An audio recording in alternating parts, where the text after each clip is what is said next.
अस्सलाम वालेकुम, आप देख रहे हैं प्रोग्राम रिव्यू और मैं हूं आलिया शब्बीर। नाजरीन, पाकिस्तान तहरीक इंसाफ और हुकूमत के दरमियान इस वक्त मुज़ाकरात बहुत ही अच्छे माहौल में जारी हैं, जिसका पहला राउंड हो चुका है और दूसरा राउंड 2 जनवरी को होना है। लेकिन ऐसे वक्त में DGISPR लेफ्टिनेंट जनरल अहमद शरीफ ने एक प्रेस कॉन्फ्रेंस की है और उस प्रेस कॉन्फ्रेंस में मुज़ाकरात को तो खुशाइन करार दिया है, लेकिन पाकिस्तान तहरीक इंसाफ पर एक बार फिर चार्जशीट दी है। सानिया 9 मई हो या फिर इसके अलावा नवंबर के हवाले से हो, तो क्या अब ये चार्जशीट ये जाहिर करती है कि पाकिस्तान तहरीक इंसाफ के ऊपर जो केसेस हैं वो किसी सूरत ख़त्म नहीं होंगे, उनके ऊपर सज़ाएँ भी होंगी, उनके ऊपर ट्रायल भी होगा, लेकिन मुज़ाकरात किन शर्तों पर हो रहे हैं, किन बुनियादों पर हो रहे हैं, और अब जो सेकंड बैठक होगी इन मुज़ाकरात के हवाले से हुकूमत और पाकिस्तान तहरीक इंसाफ के दरमियान क्या मुतालबात पाकिस्तान तहरीक इंसाफ सामने रखेगी।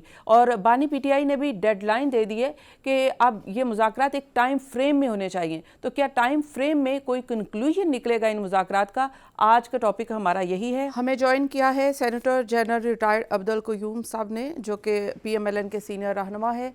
सेनेटर साहब, बहुत बहुत शुक्रिया प्रोग्राम में ज्वाइन करने के लिए।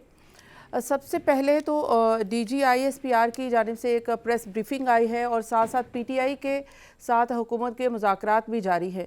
आप क्या समझते हैं कि इस प्रेस कॉन्फ्रेंस के बाद मुज़ाकरात के ऊपर क्या असरात मुरतब हो सकते हैं? देखिए, प्रेस कॉन्फ्रेंस तो बुनियादी तौर पे इन हालात के ऊपर जो हमारी सर्विसेज हैं उनका क्या व्यू पॉइंट है वो इंटर सर्विसेज वो हमारे ISPR ने दिया है। तो मुज़ाकरात के ऊपर इसका ख़राब असर तो नहीं पड़ना चाहिए, बिकॉज़ मुज़ाकरात के बग़ैर तो कोई हल नहीं है और मुज़ाकरात ही एक वे फॉरवर्ड है जिसको आगे लेके चलना होगा। तो मेरे ख़्याल में ये उन्होंने अपने तौर पे एक व्यू पॉइंट दिया है और सिक्योरिटी एजेंसीज़ जब थ्रेट्स को हाईलाइट करती हैं और सारी चीज़ें बताती हैं तो वो क्रिस्टल क्लियर है फॉर एवरीबॉडी। लेकिन पॉलिटिकल लोगों को यही चाहिए कि सर जोड़ के बैठें और आगे का रास्ता तलाश करें। ये तो बिल्कुल, ये साथ साथ ये भी कहा गया है DG साहब की जानिब से कि ये खुश आइंद है कि जो सियासतदान है वो बातचीत कर रहे हैं, ये खुश आइंद करार दी है।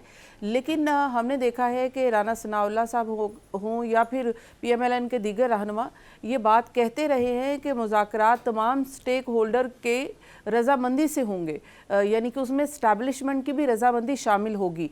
तो जिस तरह की प्रेस कॉन्फ्रेंस की गई है, जो PTI के ऊपर चार्जशीट किया गया है, क्या इस्टेब्लिशमेंट की रजामंदी शामिल है?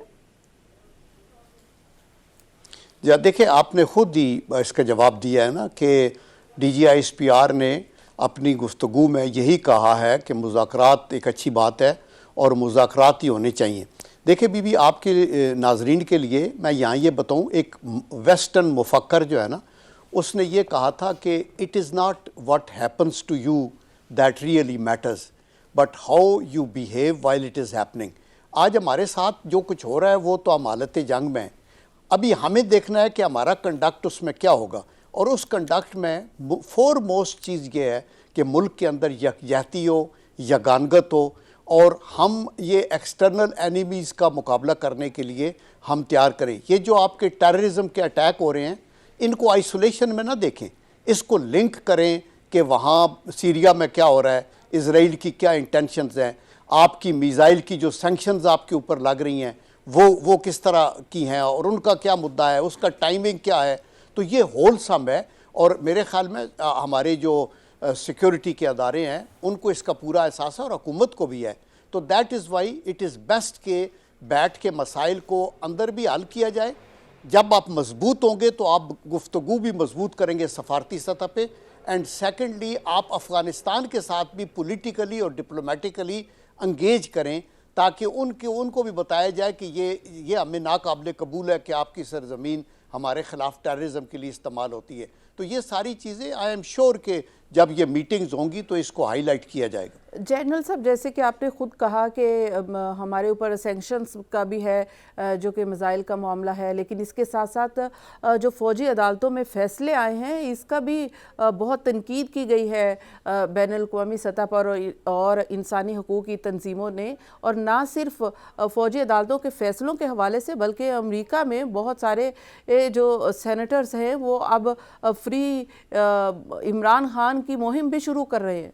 तो अब नई रजीम जब आएगी वहाँ पर अमेरिका में, तो आप नहीं समझते कि प्रेशर तो मज़ीद बढ़ेगा? हमारे पॉलिटिकल जो स्ट्रक्चर है या जो पॉलिटिकल सिचुएशन है उसके ऊपर भी प्रेशर आएगा। ये सिर्फ बाकी हम कहेंगे हमारे जो तनसीबात ये है या मिसाइल के ऊपर सैंक्शंस है, जो हमारे सियासी मामलात हैं इनके ऊपर भी असरात आएंगे। ये आप बिल्कुल ठीक बात कर रही हैं। पहली बात आपने की है मिलिट्री कोर्ट्स की क्रिटिसिज्म का। देखें, मिलिट्री कोर्ट्स दुनिया भर में काम करती रही हैं, जर्मनी में थे और वेस्टर्न यूरोपियन यूनियन और इस तरह मुल्कों के अंदर। और जब आपके मुल्क की सलामती एट स्टेक हो और आप समझें कि ये लोग हैं जो एट दी बेस हिट कर रहे हैं और ये बारूद भरना चाहते हैं, तो आप सारे मेजर लेते हैं। तो मिलिट्री कोर्ट्स तो एक आईनी, एक पार्लियामेंट के एक्ट के तहत आपका पाकिस्तान आर्मी एक्ट बना हुआ है और उसके मुताबिक आप चलते हैं। आप ये देखें कि जब अमेरिका ने अपने आप को थ्रेटेड समझा कि जी 9/11 हो गया, तो उन्होंने गुआंतानामो बे बना दी क्यूबा के आइलैंड के ऊपर और अलग करके। तो क्या वो अभी ये जो सेनेटर एक कर रहे हैं, मुहिम चला रहे हैं, क्या वो बंद करा सके हैं? क्या वहाँ बेगुनाह लोगों को होगा? यहाँ तो अल्लाह का करम है, ये जो लोग ट्राई हो रहे हैं हुए हैं, जो इनको एक तो वकील की सहूलत, फिर इनका जुडिशल रिव्यू हो सकता है, फिर इनके केसेस जैसे कल DGISPR ने भी कहा हाई कोर्ट में, सुप्रीम कोर्ट में जाएंगे। तो आप ये ना देखें कि ये तनकीद इन लोगों के साथ हमदर्दी के तौर पे है। ये तनकीद पाकिस्तान को डिस्टेबलाइज करने के लिए है। इनको हर चीज़ में यही मगरबी ताकतें किंगडम को भी सपोर्ट करती हैं, शेखडम को भी करती हैं, गाजा में बच्चे बूढ़े सब कुछ, यानी कितनी बड़ी जेनोसाइड हुई है। तो इनको परवाह नहीं है। यहाँ ह्यूमन राइट्स की वो है कि जी आपका मिलिट्री कोर्ट ने उन लोगों को क्यों ट्राई किया जिन्होंने आपकी तनसीबात पे हमले किए। तो मेरे ख्याल में हम ये प्रेशर, आप ठीक कहती हैं, प्रेशर तो ज़रूर आएगा, लेकिन जिंदा कौमें ये प्रेशर बर्दाश्त करती हैं। हमारे मफाद में था न्यूक्लियर एक्सप्लोजन, तो आपने देखा कि अमेरिकन हुकूमत ने पूरा टिल लगाया था। तो नवाज शरीफ साहब की उस वक्त हुकूमत थी, पूरी कौम की रजा के साथ सबसे सलाह करके तो हमने न्यूक्लियर दी, बिकॉज ये हमारे इंटरेस्ट में है। इसी तरह मिसाइल का जो है वो इंडिया ने शुरू किया तो हमें करना पड़ा, और इससे अमेरिका बिल्कुल थ्रेटन नहीं होता। हमारे मिसाइल की जो रेंज है वो 2750 किलोमीटर है। इंडिया के पास अग्नि 5 जो है उसकी 5000 है। उधर कोई इतराज़ नहीं है, इधर है। तो मेरे ख्याल में हमें बर्दाश्त करना है, लेकिन हमारी कौम में एक इत्तेहाद होना ज़रूरी है और हम अपने मफादात, पॉलिटिकल प्रायोरिटीज़, पैरोकियलिज्म से ऊपर उठ के मुल्क की सलामती के लिए पूरी कौम को इकट्ठा होना चाहिए। जैसे जनरल साहब, DGISPR ने कहा कि PTI ने जो एक्शन किया, चाहे वो 26 नवंबर है, 9 मई है, ये तो एक इस किस्म का है कि दहशतगर्दी की ज़ुमरे में आता है। तो एक ऐसी जमात जो ऐसा रवैया रखती है, इंतशार का रवैया रखती है, उसको आप सियासी जमात समझते हैं कि वो सियासी जमात है? देखें, मकसद ये है कि सियासी जमातों का तो एक अपना मंशूर होता है, वो चलते हैं। हम ये जो बातें आप बता रही हैं ना कि मसलन 9 मई को हुआ या 26 को नवंबर को जो यलगार अटैक, और जिस तरह के ये एक इनफैक्ट मुल्क के अंदर एक म्यूटनी की कॉल थी। ये 9 मई भी और उससे पहले भी जो कुछ होता रहा, दिल ये था कि अंदर से तोड़ दिया जाए, फ़ौज को भी और इधर करो। तो ये तो मेरे ख्याल में पॉलिटिकल प्रोटेस्ट तो नहीं थी, ये तो एक बगावत है मुल्क के एक सिस्टम और उसकी सलामती के खिलाफ।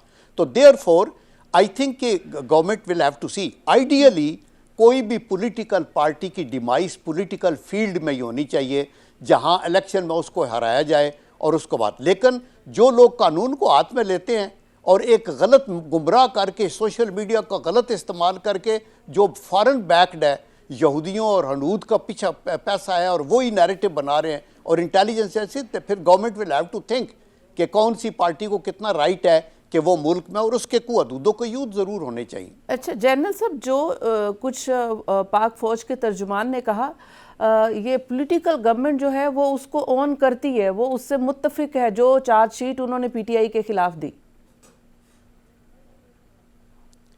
देखें, जो सिक्योरिटी के जो रिप्रेजेंटेटिव डीजीआईएसपीआर ने जो कुछ कहा, वो चूँकि उनका कंसर्न है कौमी सलामती से, और कौमी सलामती का जो तकाज़े हैं वो सिर्फ ये नहीं होता कि फ़ौज जो है अपनी तलवारें निकाल ले या टैंक चला दे या मिसाइल चला दे।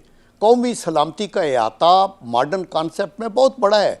आपकी इकनॉमिक सैंक्शंस आपके ऊपर लगती हैं, आपकी ये टेररिज्म की लानत है, आपके साइबर अटैक्स हैं, आपकी पॉलिटिकल डिवाइड को, आपकी जो पॉलिटिकल फॉल्ट लाइंस को एक्यूट करने के लिए पार्टियों को आपस में लड़ाने की बात है।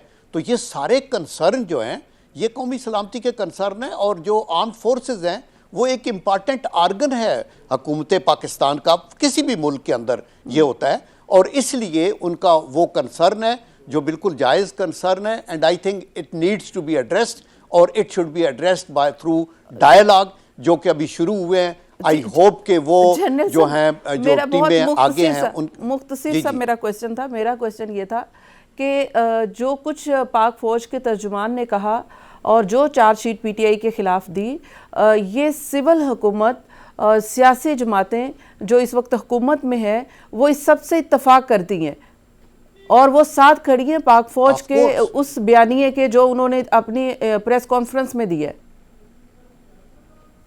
जी जी बिल्कुल, ऑफ कोर्स, अदरवाइज तो यानी आप देखें हुकूमत के वज़रा के अपने बयानात भी देख लें, कैबिनेट के अंदर भी लें, प्राइम मिनिस्टर के बयानात देख लें, ये नहीं, ये सारी चीज़ें सबके सामने हैं। और सिर्फ ये है कि हुकूमत नहीं, मैं आपको कहता हूँ ओवरवेलमिंग मेजॉरिटी ऑफ पाकिस्तानी कौम, दे डोंट वांट कि हम आपस में दस्तो गरेबान हो। हमारी कौम ये नहीं चाहती कि हमारे ऊपर दहशतगर्दी के अटैक हो तो हमारे जवान बच्चे और ट्रेंड सोल्जर शहीद हों। हम ये नहीं चाहते कि बैरूनी मुल्क से हमारे ऊपर रिस्ट्रिक्शन लगे और सैंक्शन लगे, मिसाइल लिए। तो इसलिए पूरी कौम की ये आवाज़ है और पूरी हुकूमत की आवाज़ है। And I am sure even opposition के अंदर जो मुहिब वतन लोग हैं, जो बहुत सारे हैं, वो भी तारीक इंसाफ की सफ़ों के अंदर जो रीज़नेबल सेन एलिमेंट्स हैं वो भी इसको समझते हैं।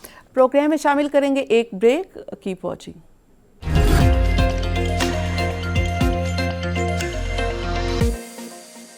Welcome back. प्रोग्राम एक बार फिर से खुशामदीद। जनरल साहब, अगर ये एक चार्जशीट है और ये चार्जशीट ऐसी है कि ये डिसीजन है, और अगर ये डिसीजन है तो फिर पीटीआई जो भी अपना चार्टर ऑफ डिमांड लेकर आएगी उसमें तो उनको कुछ नहीं मिलेगा। देखें, ये डिसीजन नहीं है, ये एक सूरत हाल के ऊपर एक डीजीआईएसपीआर ने एक व्यूज़ दिए हैं based on their intelligence inputs और इंटरनल और एक्सटर्नल भी है। इसके ऊपर जो डिसीजन कभी आएगा तो अदालतों के थ्रू आएगा।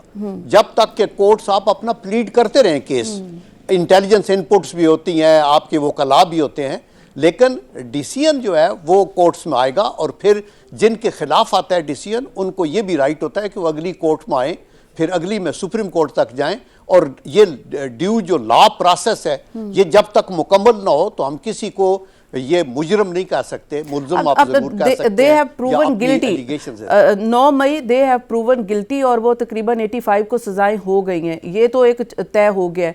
अब मंसूबा साजों के खिलाफ भी ये फैसले आना बाकी हैं, और मंसूबा साज आप भी जानते हैं कि कौन है, और वो जाहिर है कि बानी पीटीआई की तरफ इशारा है। तो जो पीटीआई का फर्स्ट डिमांड है वो तो यही है कि अंडर ट्रायल जितने भी मुजरिम हैं उनको रिहा किया जाए, और अंडर ट्रायल में तो 85 को सजाएं हो गई हैं, कुछ अभी हैं जिनको नहीं हुई हैं, और या फिर मंसूबा साज हैं। तो मंसूबा साजों को भी अभी गिरफ्त में लाना है, उनको भी सजाएं देनी हैं। तो कैसे होगा मुज़ाकरात का आगे चलना, कैसे मुमकिन होगा, या उसका कामयाब होना आपको लगता है कि हो सकते हैं?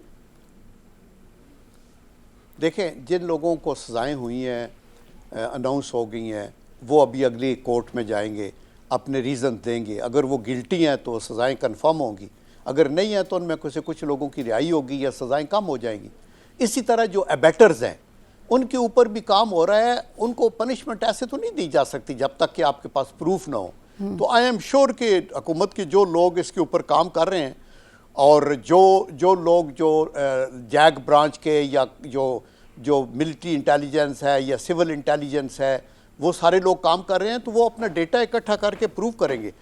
अगर वो ग्राउंड स्ट्रांग हुए तो जो अबेटर्स है उनको पनिशमेंट होगी, और अगर स्ट्रांग ना हुए और बेनिफिट ऑफ डाउट भी अक्यूज को जाएगा, तो उस सूरत के अंदर अगली अदालतें उस पनिशमेंट को खत्म कर देंगी। जनरल साहब, let us not jump the gun, अभी तो प्रोसेस शुरू है। जनरल साहब, मेरे से ज्यादा आप ज्यादा समझते हैं पाक फौज को, और अगर पाक फौज कुछ कह रही है तो एक तो वो हरफे आखिर ही है, क्योंकि जाहिर है कि उन्होंने अगर कुछ किसी किस्म की कोई प्रेस कॉन्फ्रेंस करनी है या उन्होंने अपना कोई स्टेटमेंट देना है तो वो ऑथेंटिसिटी के साथ देंगे, साथ उनके पास प्रूफ भी होंगे। तो अब वो मंसूबा साजों की तरफ जा रहे हैं, और अगर मंसूबा साजों की तरफ जाया जाता है तो मुज़ाकरात की आप कामयाबी कितनी मुमकिन है, कि कितनी हो सकती है मुज़ाकरात? देखिए, मुज़ाकरात तो इट विल डिपेंड के जो डिमांड्स हैं वो क्या हैं अपोजिशन की, और उसको हुकूमत कैसे लेती है। हम ये एक्सपेक्ट करते हैं फ्रॉम ये एक्स सर्विसमैन सोसाइटी के बिहाफ पे भी, चूँकि मैं उनका प्रेसिडेंट हूँ, एक नॉर्मल एक पाकिस्तानी के हिसाब से भी, कि आई थिंक कि जस्टिस मस्ट प्रिवेल। अगर तो कोई कल्प्रिट है, इन्वॉल्व है, तो कोर्ट ऑफ लॉ के अंदर दलाइल के साथ केस अगर साबित होगा तो पनिशमेंट्स होनी चाहिए, और अगर नहीं होता तो उसके ऊपर फिर उनको रिलीफ मिलती है।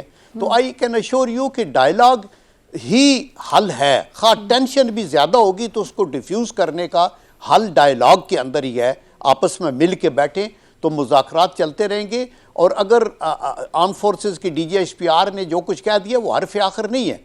किसी को अगर पनिश करना है या कुछ करना है तो ये अदालतों के अंदर बाद में फैसला होगा, जिसका हर सिटीज़न को राइट है। और ऑब्वियसली जस्ट इंसाफ के तकाजे भी यही हैं। तो रेस्ट एश्योर कि ये पैनिक क्रिएट करने की ज़रूरत नहीं है।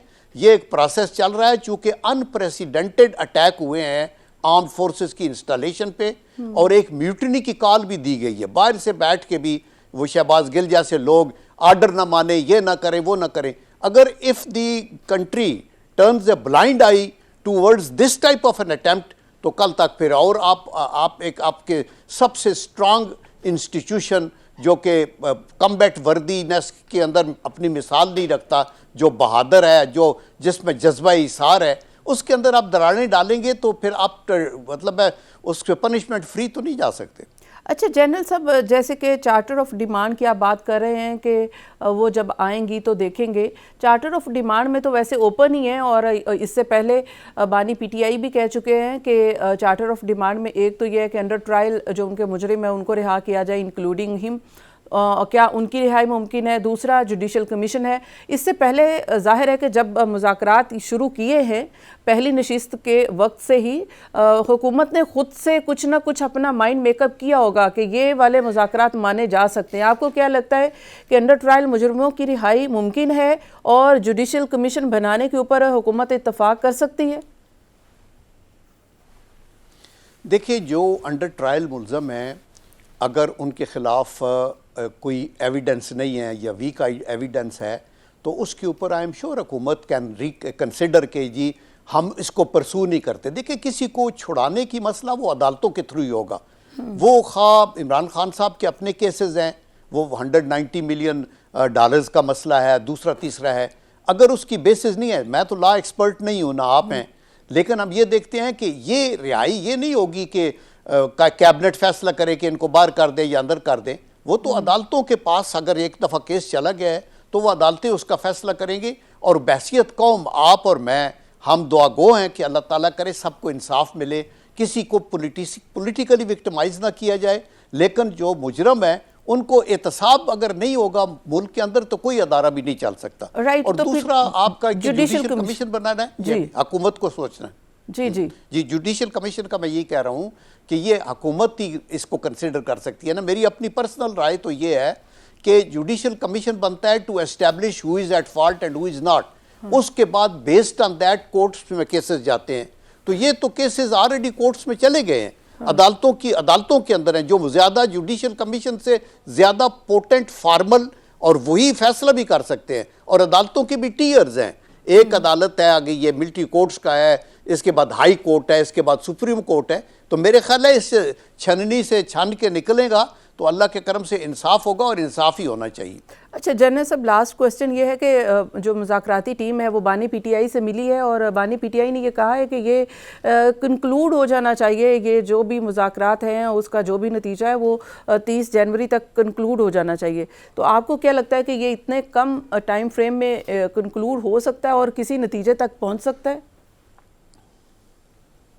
देखिए, अगर दोनों साइड सिंसियरिटी के साथ मुल्की मफादात में आपस में बैठ के एक मुत्तफ़िक़ा लाए अमल तैयार कर लें कि अभी क्या है और आइंदा क्या होना है, और हमें ये दहशतगर्दी से और मईशत को आगे लेके जाने से लिए पार्लियामेंट के अंदर अपोजिशन क्या रोल अदा कर सकती है, हुकूमत से क्या तवक्को रखती है, हुकूमत क्या करना चाहती है, तो मेरे ख्याल में कंक्लूड तो हो सकते हैं, लेकिन it depends on the attitude of both sides.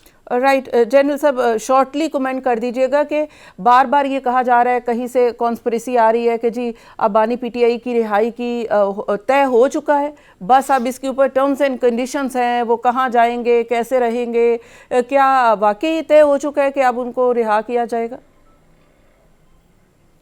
देखिए, ये स्पेकुलेटिव है ना, ये तो लंगर गप होती है ना कि हर किसी ने अपना वीलाग को थोड़ा करने के लिए वो कड़ाकेदार किस्म की हेडलाइन लगाता है, निकलने वाले हैं या उनको सज़ा होने वाली है। हम यही कहते हैं कि इनके ऊपर स्पेकुलेट ना किया जाए।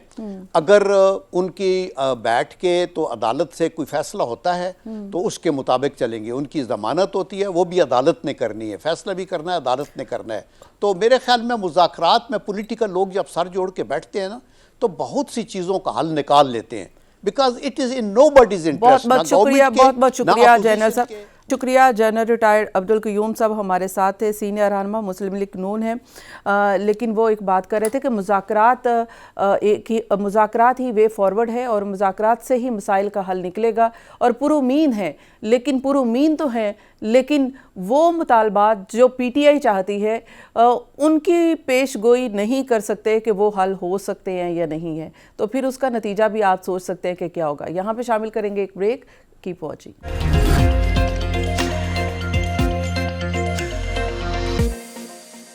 Welcome back. हमें ज्वाइन किया है फैसल चौधरी साहब ने, पाकिस्तान तहरीक इंसाफ के सीनियर रहनुमा हैं और पाकिस्तान तहरीक इंसाफ के मुख्तलिफ केसेस जो उनके ऊपर मुकदमात हैं उनमें वकील भी हैं। फैसल चौधरी साहब, बहुत बहुत शुक्रिया ज्वाइन करने के लिए। सबसे पहले तो फैसल चौधरी साहब, जो DGISPR की जानिब से एक प्रेस ब्रीफिंग सामने आई है, उसमें जो चार्जशीट है 9 मई के ऊपर भी उन्होंने बताया है कि 9 मई के मुल्ज़िमों को सज़ा हो चुकी है, और इसके अलावा दीगर जो केसेस हैं उनके ऊपर भी उन्होंने बात की है। आप क्या समझते हैं, इसके ऊपर आपकी क्या राय है? देखिए, जो ISPR का प्रेस कॉन्फ्रेंस है वो काफ़ी कंफ्यूजिंग है। 9 मई का जो वाक़या है हम उसको पोलिटिसाइज इवेंट समझते हैं। उसकी वजह ये है कि हम ये समझते हैं कि उस सारे इवेंट को जिन लोगों ने PTI को छोड़ा उनको बरीउल-ज़िम्मा करार दे दिया गया, उनके खिलाफ एविडेंस भी प्रोवाइड की गई, लेकिन उसके साथ साथ जो आप देखें कि फॉर एग्जाम्पल किसके खिलाफ एविडेंस दी गई और उसको छोड़ दिया गया? मसलन मुराद राज, फयाज चौहान, अंदलीब अब्बास, इसके साथ फ़रख हबीब और काफ़ी सारे दूसरे लोग जो हैं वो इस तरह के लोग हैं जिनको जो है वो एविडेंस, और ये IG ने, जो IG हैं पंजाब के, उन्होंने इसको किया कि उन्होंने ये चीज़ें सामने लाई, लेकिन इसके बावजूद उनको छोड़ दिया गया। अंदलीब अब्बास तो PTI से उनका ताल्लुक है ना, मुराद राज का भी ताल्लुक PTI से है, तो ये तो अच्छी बात है कि PTI के लोगों को उन्होंने सजाएं नहीं दी हैं। वो तो खुद कह रहे हैं कि आप लोग कहते थे कि ये लोग तो प्लांटेड हैं जिन्होंने 9 मई किया, तो जिन्होंने अटैक किए ये सब कुछ, तो वो कह रहे हैं कि ये तो हमारे लोगों को ही हमने सजाएं दी हैं, तो आप लोगों को तो खुश होना चाहिए। आप खुद कह रहे हैं कि जिन लोगों को, अपने ही लोगों की लिस्टें आपने दी, उनको तो कोई सजाएं नहीं हुई। ये वो लोग हैं जो PTI को छोड़ चुके हैं, ये PTI में नहीं है। ये 9 मई के बाद इन्होंने PTI को छोड़ा तो फिर ये बरीउल-ज़िम्मा करार दिया। पहले ये मुल्ज़िम थे, PTI को छोड़ने के बाद ये वहाँ से इनको फारिग कर दिया गया और अपने लोगों को सजा दी है, तो खुश होने वाली बात नहीं है। सिविलियंस का इशू है। इशू ये है कि क्या आपने जिनको भी सजा दी है, रिगार्डलेस पॉलिटिकल एफिलिएशन और पार्टी एफिलिएशन के, क्या उनके जो ट्रायल्स हैं वो शफाफ अंदाज से हुए हैं क्या, जो इंसाफ होता हुआ भी नज़र आया है, क्योंकि जहाँ तक मेरी इत्ला भी है और मुझे पता भी है मिलिट्री कोर्ट्स के ट्रायल्स को दुनिया भर में भी कहीं भी जो है वो शफाफ ट्रायल नहीं समझा जाता, और शफाफ ट्रायल, फेयर ट्रायल जो है वो शहरियों का बुनियादी हक है, और इन कैमरा ट्रायल से ये हक जो है वो मुतासर होता है। नहीं, ये तो आप जो कह रहे हैं, लेकिन इसके बाद इसके बरक्स दूसरा एस्पेक्ट ये है कि आपको अपील का राइट भी है, आप फिर उसके बाद सुप्रीम कोर्ट भी जा सकते हैं, और फिर आपको वकील करने का भी, अपनी सफाई देने का भी मौका डीजी साहब ने भी कहा है कि हमने दिया है, लेकिन आगे अपील में भी जा सकते हैं, वहाँ पे ये मामला सुप्रीम कोर्ट में भी जाएंगे, वहाँ पे जाके आप अपना डिफेंस आप कर सकते हैं। तो इसका ये मतलब है कि आप सुप्रीम कोर्ट में जा सकते हैं तो नीचे अनफेयर ट्रायल भी मान लिया जाए, इन कैमरा ट्रायल भी मांग लिया जाए। डीजी साहब की अपनी एक राय हो सकती है, लेकिन पाकिस्तान के कानून और पाकिस्तान का आइन जो है इस चीज की इजाजत नहीं देता।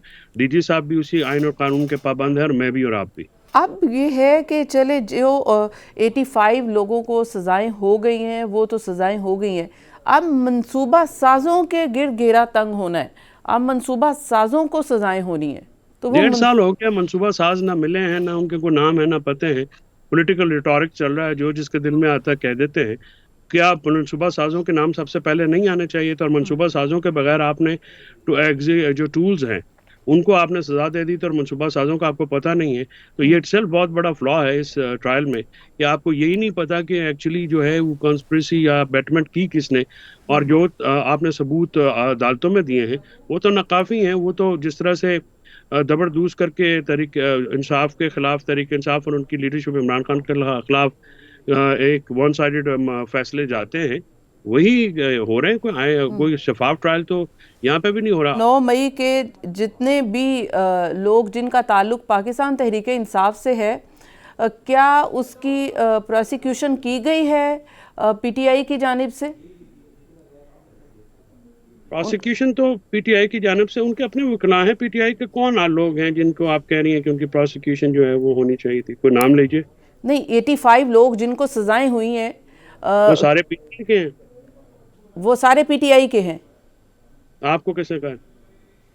मैं आपसे पूछ रही हूँ ना, आप क्लेम कर रहे हैं।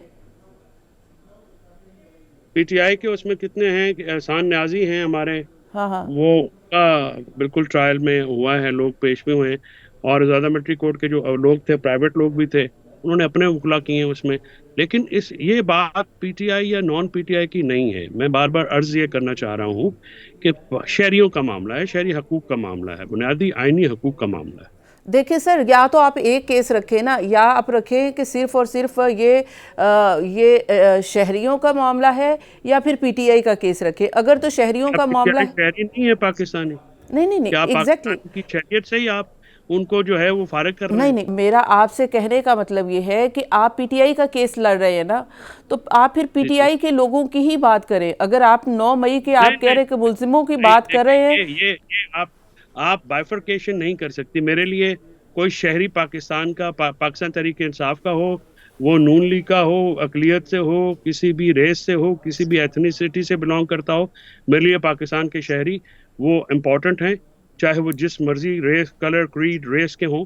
मेरे लिए उनके हकूक जो हैं मैं उनकी बात करता हूँ, मैं सियासी बुनियादों के ऊपर बात नहीं करता। जाहिर है कि जिन्होंने शुहदा के मुजस्मे गिराए हों और जिन्होंने अगर कोर कमांडर हाउस पर हमले किए हों, उनमें से कोई भी है, आप देखें ना, कोई भी मुजरिम है, कोई मुजरिम कत्ल कर देता है, तो आप ये कहें कि पाकिस्तान का वो शहरी है, लिहाजा उसको माफ़ कर दिया जाए, लिहाजा उसके ऊपर ये इंसानी हकूक़ के ज़ुमरे में आ जाएगा तो उसको छोड़ दिया जाए, ये भी नहीं हो सकता। आप तो बेसिकली पीटीआई का मुकदमा लड़ रहे हैं ना, तो पीटीआई के मुकदमे में तो आपने देखना है कि पीटीआई उसमें मुलविस है या नहीं है, पीटीआई के लोग मुलविस हैं या नहीं है। आप छोड़ दें उन लोगों को जो इंडिपेंडेंट थे, जो पाकिस्तान के शहरी थे, अगर उन्होंने जुर्म किया तो उनको एक साइड पे रख दें। फिलहाल आप सिर्फ पीटीआई की बात कर लें। पहली बात तो ये है, जिन्होंने मुजस्मों को तोड़ा, जिन्होंने कोर कमांडर हाउस पे हमला किया, या किसी उसमें चाहे वो पीटीआई से भी मुंसलिक हो, उनको जो जुर्म है उसकी सजा मिलनी चाहिए। इसमें कोई दूसरी राय है नहीं, चाहे वो पीटीआई से ताल्लुक रखते हैं या नहीं रखते हैं। इशू इस वक्त पॉलिटिकल एफिलिएशन का नहीं है। इशू इस वक्त है कि क्या जो जुर्म की सजा है वो शफाफियत के साथ दी गई, क्या जुर्म इस्टेब्लिश हुए, तो बिल्कुल सजा होनी चाहिए जिस तरह से अदालतों में होता है। इस वक्त जो मिलिट्री कोर्ट के सिविलियंस का मिलिट्री कोर्ट ट्रायल जो है वो दुनिया भर के बैनुल अक़वामी कवानीन और मुल्की कवानीन के तहत उनको अप्रिशिएट नहीं किया जा सकता, ना इसकी इजाज़त दी जा सकती है। ये ब्रॉडर बात है, इसको एक जमात तक महदूद करना जो है, मैं समझता हूँ कि वो मेरे जैसे एक शहरी हकूक़ के एडवोकेट के लिए मुश्किल बात होगी। मैं इस बात के पे कायल हूँ और मैं इस बात की आपसे एग्री करता हूँ कि अगर किसी ने जुर्म किया है, चाहे वो पाकिस्तान तहरीक इंसाफ से ताल्लुक़ रखते हैं, उनको सज़ा मिलनी चाहिए। लेकिन सज़ा देते हुए जो जुर्म की इस्टेब्लिशमेंट का जो तयन है वो होना चाहिए। राइट। चलिए आगे बढ़ते हैं और ये बताइएगा कि अब एक तरफ तो ये मामला सारा है, दूसरी तरफ अब मुज़ाकरात जो सियासतदानों के दरमियान मुज़ाकरात हैं वो शुरू हो चुके हैं और हुकूमत और पीटीआई के बराह रास्त मुज़ाकरात हो रहे हैं। क्या इस प्रेस ब्रीफिंग के बाद वो इफ़ेक्ट हो सकते हैं? देखिए, मुज़ाकरात का तो जहाँ तक बात हुई है इस प्रेस कॉन्फ्रेंस में, तो पॉजिटिव बात हुई है और मुज़ाकराती अमल को एंडोर्स किया गया है और मुज़ाकरात के ऊपर किसी किस्म का कोई ऐसी बात नहीं है। और देखिए, मुज़ाकरात ही होंगे। मुज़ाकरात के अलावा सियासी जो जमातें होती हैं या सियासी लोग होते हैं, उनके पास तो जी और कोई ज़रिया नहीं होता ना जी, मतलब मुज़ाकरात के अलावा।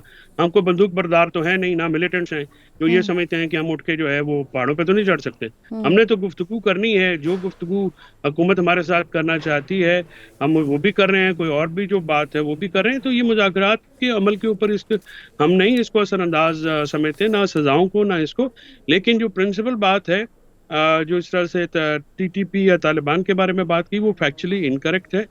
उस पे हमने क्लैरिफिकेशन हमारी पार्टी ने भी दी है, सेक्रेटरी इन्फॉर्मेशन ऑन रिकॉर्ड है। और उस वक्त की जो एस्टैब्लिशमेंट थी, जनरल बाजवा थे, जनरल फैज थे, एमआई के लोग थे, या जितने भी लोग थे जो इम्पोर्टेंट हमारे और स्टेक होल्डर्स हैं, पॉलिटिकल स्टेक होल्डर्स हैं, इसमें पार्लियामेंट में ब्रीफिंग हुई, मुज़ाकरात का अमल फौज के एंडोर्समेंट के साथ स्टार्ट हुआ। और जहाँ तक सेटलमेंट की बात है, ये बात मैं बिल्कुल के हवाले से मैं डिनाई करता हूँ। उन्होंने ये मुझे बारहा बताया है कि सेटलमेंट की तजवीज़ ज़रूर आई थी, लेकिन ड्यू टू जनरल फैज साहब को, क्योंकि वहाँ पे उसे रिमूव कर दिया गया था, और फिर हमारी कैबिनेट में मुराद सईद और नूरुल हक कादरी और दूसरे पश्तून जो लोग थे, उन्होंने इसकी मुखालफत की थी कुछ लोकल वजूहात की बना पे। तो ये बेल कभी भी मुंडे नहीं चढ़ी, तो इसको एक प्रेस कॉन्फ्रेंस में इनकार किया गया है। और जो कल ये कहा गया कि सेटलमेंट हुई है, तो सेटलमेंट अगर हुई है तो वो उस वक्त की एस्टैब्लिशमेंट की मर्जी के बगैर नहीं हो सकती, और ना हुई है। अगर हुई भी हैं तो अगर आप ये कह रहे हैं कि ये सेटलमेंट नहीं हुई थी, जबकि आप कह रहे हैं कि इमरान खान साहब ने आपको बताया है, लेकिन उस वक्त जब प्राइम मिनिस्टर थे इमरान खान साहब, खुद मुकदमा लड़ते थे, खुद ये हमायत करते थे कि उनको सेटल करना चाहिए, वो खुद मुकदमा लड़ते रहे हैं तालिबान का। बिल्कुल, लेकिन जब ये कैबिनेट में आई है बात, देखिए सबका बस में मौक़िफ़ बड़ा वाज़ेह है। वो ये कहते हैं कि टीटीपी का जो मैनस है, जो इशू है, वो तालिबान से नेगोशिएट किए बगैर, तालिबान के साथ अच्छे ताल्लुकात रखे बगैर नहीं हो सकता हल। क्योंकि टीटीपी को जो कंट्रोल है, बेसिक उनकी बेस कैंप्स भी अफगानिस्तान में हैं। आपको जो अफगान तालिबान हुकूमत है, वो उसका देखिए ना, 2008 से 18 तक जो है वहाँ पे 14 राउंड ऑफ टॉक्स हुए, और फिर उसके बाद कतर में यूएस, सऊदी अरेबिया, यूएई और तालिबान आपस में गुफ्तगू कर रहे हैं। तो जब वो आपस में जंगें लड़ने के बाद भी गुफ्तगू कर रहे हैं, तो हम जिस जंग में जाना चाह रहे हैं उस हमारे लिए वेस्टर्न बॉर्डर के ऊपर बड़े प्रॉब्लम होगा। हमारी एथनिक इश्यूज भी हैं, हमारा बॉर्डर बहुत लंबा है उनके साथ, फिर क्रॉस द बॉर्डर एक सेम लैंग्वेज बोलने वाले लोग हैं, उनकी अपनी रिश्तेदारियां हैं। जिस तरह से ईस्टर्न बॉर्डर के ऊपर जो है पंजाब का है, हम यहाँ पे जो है प्रॉब्लम फेस कर रहे हैं। अगर वेस्टर्न बॉर्डर पे हुआ तो हमारे मुल्क के लिए बेहतर नहीं होगा। देखिए, ये डिफरेंस ऑफ ओपिनियन हो सकता है, लेकिन हम ये समझते हैं कि तालिबान को एंगेज किए बगैर आप टीटीपी का मामला हल नहीं कर सकते। ये हमारी स्टेटेड पोजीशन है। अच्छा, ये दो चीज़ें हैं, मुज़ाकरात है एक और दूसरा है सेटलमेंट। और तालिबान की पाकिस्तान की हदूद में सेटलमेंट करवाना, उनको स्पेस देना, उनको रहाइश देना, ये दो मामलात हैं। एक तो मुज़ाकरात है, वो तो एक अलग बात है, वो हर जंग में जो है मुज़ाकरात भी होते हैं और मुज़ाकरात किए भी जाते हैं। लेकिन दूसरा ये है कि उनको सेटलमेंट करना, कि उनकी पाकिस्तान की सरजमीन पर उनको सेटल करना, तो वो किए गए हैं। ये एक है जो पॉइंट ऑफ व्यू जो दिया जाता है। असल में देखिए, इसका थोड़ा बैकग्राउंड है, इसका कॉन्टेक्स्ट ये है कि जो तालिबान आप समझते हैं तालिबान मुख्तलिफ ग्रुप्स हैं, और एक जो अफगान जहाद रहा है उसमें पाकिस्तान के बहुत सारे मुख्तलिफ इलाकों से ताल्लुक़ रखने वाले, बल्कि बैनुल-अक़वामी मुसलमान मुल्कों से लोग वहाँ पे आए, वो अफ़गानिस्तान में सेटल हुए। यहाँ से आपको अगर याद हो 2009 में जो ऑपरेशन हुआ था, उससे बहुत सारे लोग जो हैं वो क्रॉस द बॉर्डर चले गए। तो जो सेटलमेंट का बात थी वो लोग थे जो कि इन इलाकों से गए थे, वो लोकल पाकिस्तानी इलाकों से जो पख्तून हैं वो वहाँ पे अफ़गान जहाद के लिए गए थे। तो उनकी सेटलमेंट की एक तजवीज़ आई थी, लेकिन ये सेटलमेंट की जो बात है ये कभी मैच्योर नहीं हुई। तजवीज़ तो आती रहती हैं, तजवीज़ तो मुख्तलिफ जगहों से आती है, लेकिन कैबिनेट ने इसको एंडोर्स नहीं किया, क्योंकि कैबिनेट के कुछ मेंबरान का, पख्तून मेंबरान का इसके ऊपर सीरियस तहफ़्फ़ुज़ात थे, और इस वजह से वहाँ पे लोकल ट्राइबल दुश्मनियाँ भी हैं। वहाँ पे जो है वो एक मसला पेखौर का एक वहाँ पे रवायत है, वो मसला भी था। तो काफ़ी सारी ऐसी चीज़ें हैं आलिया, जहाँ पे इसको जो ब्रॉडर कॉन्टेक्स्ट में एक लंबी कहानी है, इसको जस्ट एक स्टेटमेंट के ज़रिए या एक बयान के ज़रिए जो है वो नहीं किया जा सकता।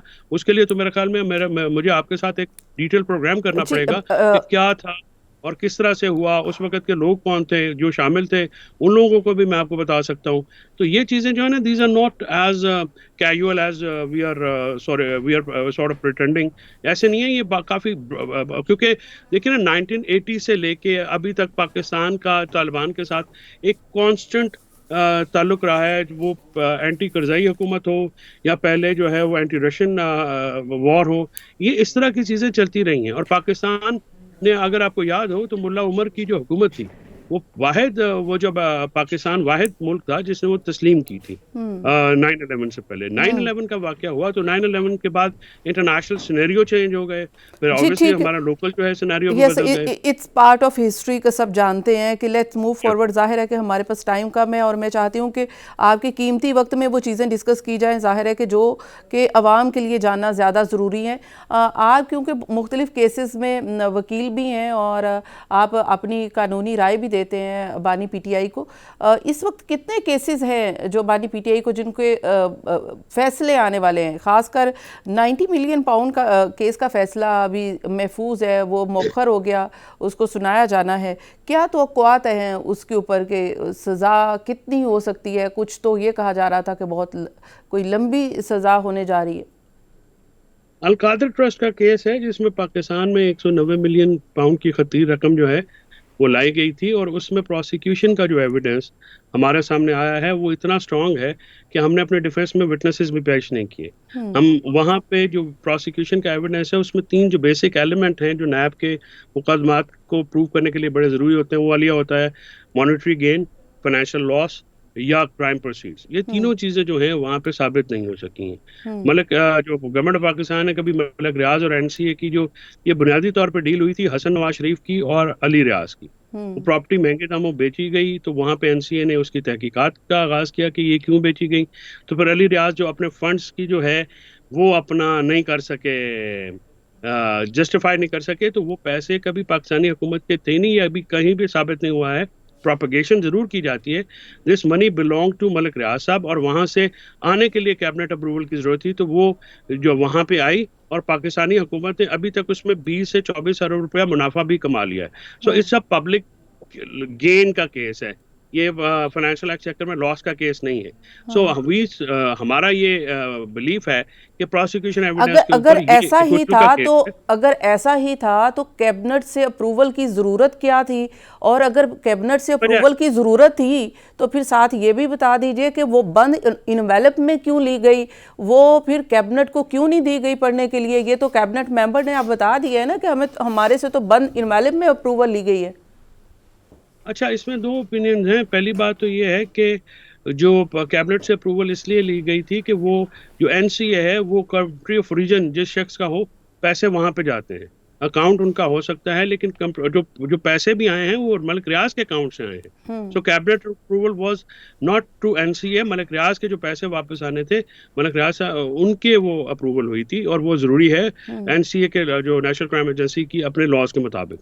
तो वो यहाँ पे आए। कैबिनेट की अप्रूवल जो है, जो बंद लिफाफे की बात है, ये लिफाफा वहाँ पे ऑन रिकॉर्ड है, प्रोसिक्यूशन एविडेंस में खुला भी था और लोगों ने देखा भी था, और इसके ऊपर जो है जो कॉन्फिडेंशियलिटी क्लॉज है between NCA and Malik Riyaz साहब, वो क्योंकि प्राइवेट मनी थी, गवर्नमेंट की मनी, एक्सचेकर, गवर्नमेंट एक्सचेकर का पैसा होता तो फिर तो ये एतराज किया जा सकता था, लेकिन क्योंकि प्राइवेट अकाउंट से मनी ट्रांसफर हो रही थी प्राइवेट अकाउंट में, सो उसकी वो चीज नहीं, इतना इतना सादा नहीं है जितना आप बता रहे हैं। ये तो एडजस्टमेंट की गई सुप्रीम कोर्ट के उस फाइन के ऊपर जो कि एक बिजनेस टाइकून के साथ हुआ। और अब ये जो मनी आप कह रहे हैं कि बरतानवी हुकूमत ने दी, ये मनी लॉन्ड्रिंग के ज़ुमरे में आती थी, और जब वो ऐसी कोई मनी के ऊपर ऐसी कोई केस हो जाए तो वो फिर जिस मुल्क से गई हो उस मुल्क के ख़जाने का वो हिस्सा बन जाती है, उस मुल्क की वो रकम बन जाती है, ना कि इंडिविजुअल नहीं होती। ऐसा होता है। और अगर आपके बकौल ऐसा नहीं है, अगर आप कह रहे हैं कि ऐसा भी नहीं है, चले आपकी बात मान ले, ऐसा भी नहीं है, तो फिर ये एडजस्टमेंट की क्यों की गई? अच्छा ना करें। अच्छा, मैं आपको बताता हूँ। पता यह है कि आपको अगर जो नेशनल एक्सचेकर का है, गवर्नमेंट ऑफ पाकिस्तान को ये मनी साबित करनी थी ना वहाँ पे, तो वहाँ पे फिर आपको सिविल सूट करना पड़ता, 5-6 साल लगाने पड़ते ताकि ये साबित करते कि ये मनी आपकी है। तो वहाँ का ऐसा चांस नहीं था। लिहाजा कोई भी जो कंट्री अगर वो कौमी खजाने में जमा होनी थी तो पहले पैसे आपके होंगे तो मैं आपको वापस करूंगा ना। तो ये तो गवर्नमेंट हो या आम आदमी हो तो प्रूफ तो करने पड़ेंगे। ठीक है, तो फिर अगर ऐसी बात है, आपकी ये लॉजिक ठीक है, तो फिर ये फंड के साथ जो फाइन के साथ क्यों इसको एडजस्ट करना पड़ा? जो सुप्रीम कोर्ट का फाइन है, उनके पैसे थे, उनका मुआहदा था सुप्रीम कोर्ट में, उन्होंने सेटल करने थे, वहां पे उन्होंने भेज दिए। अच्छा, और जो आप अल कादर ट्रस्ट कह रहे हैं उसके जाहिर है ट्रस्टी कौन कौन है, और वो बेनिफिशरी में नहीं आते? नहीं, ट्रस्टी बेनिफिशियरी में नहीं आते, और ना ही ट्रस्ट का पैसा और प्रॉपर्टी ट्रांसफरेबल होती है, ना ही उसमें फाइनेंशियल गेन भी नहीं है। बानी पीटीआई का इस पर क्या मौकफ है जो मुज़ाकरात हो रहे हैं? जी, मुज़ाकरात हम कर रहे हैं, उनका मौकफ जो है वो हामिद रजा साहब ने दे दिया है, that is all over in the media, वही मौकफ। बहुत शुक्रिया, thank you very much Faisal Chaudhry sahab. हमारे जाहिर है कि जब ये बात आ जाती है लॉजिक के ऊपर, तो वो फिर थोड़ी सी जो है ना वो आपको नागवार गुजरती है, और शायद यही फैसल चौधरी साहब के साथ भी हुआ है। थैंक यू वेरी मच कि आपने अपना ओपिनियन भी दिया है। और इस वक्त पाकिस्तान तहरीक इंसाफ एक पॉलिटिकल पाकिस्तान में हैसियत रखती है, और इससे इनकारी कोई भी नहीं है, लेकिन जाहिर है कि एक अहम इदारा और उसके तर्जुमान कोई चार्जशीट करते हैं, कोई इल्ज़ाम लगाते हैं, कोई बात करते हैं, तो वो बहुत सिंपल और सादा बात नहीं है। उसको अहमियत दी जाएगी, उसके ऊपर सवालात किए जाएंगे और उसके ऊपर बहस भी होगी। तो जाहिर है कि हमारा काम भी यही है। दैट्स ऑल, मुझे दीजिए इजाज़त, अल्लाह हाफिज़।